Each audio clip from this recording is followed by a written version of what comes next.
Shalom. First and foremost, I'd like to give all praises and glory and honor to Yahweh Ba'ashem, Yahweh Shai Ba'ashem Akarkadash. Shalom to the elders for preaching the word truthfully and sincerely, and shalom to the Hakim, staff and four corners of the globe, preaching word truthfully and sincerely. And I say shalom to the Hakim out there. And this is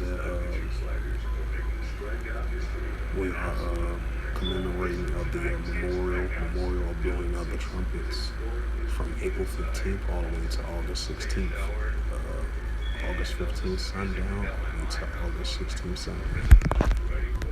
And since I mentioned that, so with that, this is a sit-down lesson from voiceofamericannews.com as of August the 16th, 2023 at 7:49 p.m. The Associated Press, and it reads, U.S. beef up Gulf deployment over Iran oil tanker threat. And I remember previous times I did a sit-down lesson on this like twice before, or one time if I'm not mistaken, like I'll say like a week and a week ago, or a couple of days ago, if I'm not mistaken, Salaki. And it says, as Iran sees threatening oil tankers plying the Gulf, the United States is raising its military presence, a move long demanded by Gulf Arab states who accuse Washington of retreating from the region. 3,000 additional U.S. personnel on troops landing warships has passed through the Red Sea, and the U.S.-led maritime forces are warning ships against approaching Iran waters. The moves follow a spate of capture of ships in and around the Strait of Hormuz, the U-shaped gateway to the Gulf of Oman, in the Arabian Sea that's carrying a fifth of world oil output. There is a heightened threat, a heightened risk to regional mariners in terms of seizures by Iran in the Strait, says Commander Tim Hawkins, spokesperson for the U.S. Fifth Fleet. Right now, our focus is on increasing our presence and near the Strait of the Hormuz to ensure security and stability in a very crucial waterway, Hawkins told the AFP at the naval base in Bahrain. It says the attack of the tankers came at a time of troubled relations between Washington and its wealthy Gulf allies, who have long relied on the U.S. protection for their oil assets and chafed a perceived military drawdown.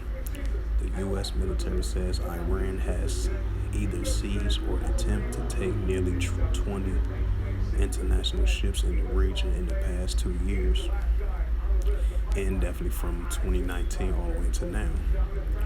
Most recently, Washington said its forces blocked 2 attempts by Iran to seize commercial tankers in the international waters off of Oman on July the 5th. In April and early May, Iran seized 2 tankers within a week in the region waters, where both forces were needed.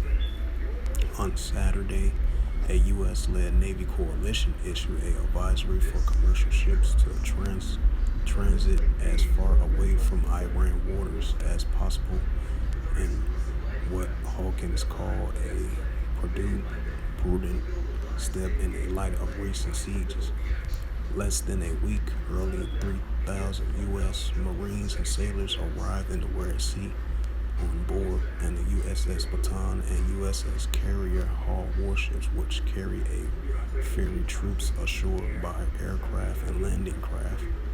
Washington has promised fire jets and said it deployed A-10 warplanes. The building up, according to Hawkins' efforts, Washington more robust forces were needed. They are in addition to more than 30,000 U.S. troops already in the Middle East. Although Washington has previously sent reinforcements to the Gulf, including in 2019 as a response to Iran tensions. The U.S. is now considering unprecedented measures. It is preparing to put Marines and Navy personnel aboard commercial tankers, translating the Gulf as an added layer in the defense, and officials told AFP in early August. Bring up that Matthews.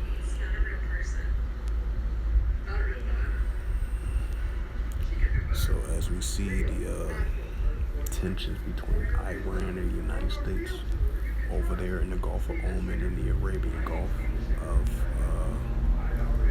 ever since 2019, as recently that the United States accused of Iran of oil tank siege.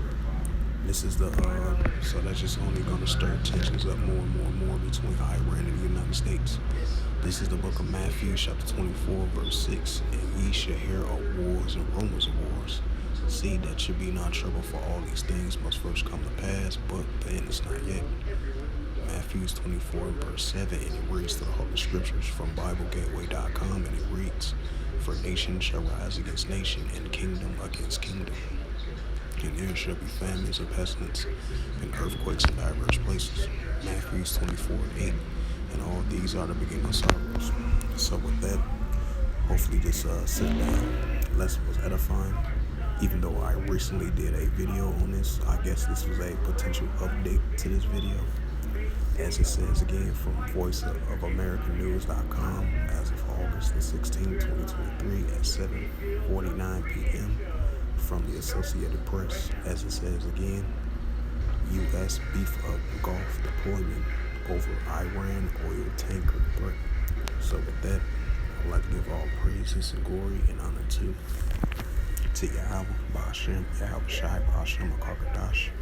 Shalom to the elders for preaching the word truthfully and sincerely, and shalom to the Akim scattered through the four corners of the globe, preaching the word truthfully and sincerely as well too. And until next time, I will say shalom as we continue to commemorate of the memorial of blowing of the trumpets as well too. So with that, I was saying shalom.